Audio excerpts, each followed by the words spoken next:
Se você tem crianças em casa e está procurando uma forma divertida, criativa e educativa de entreter elas, ou até você mesmo, eu tenho uma dica imperdível para te dar.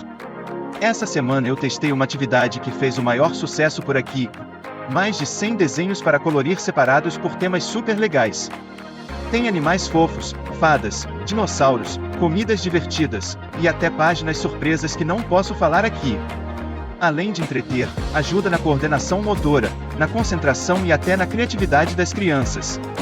Eu fiquei impressionado com o resultado. Se você quiser fazer essa atividade em casa também, eu deixei um link na descrição com uma apostila completa para baixar. São mais de 100 desenhos separados por temas, e você pode imprimir e usar quantas vezes quiser.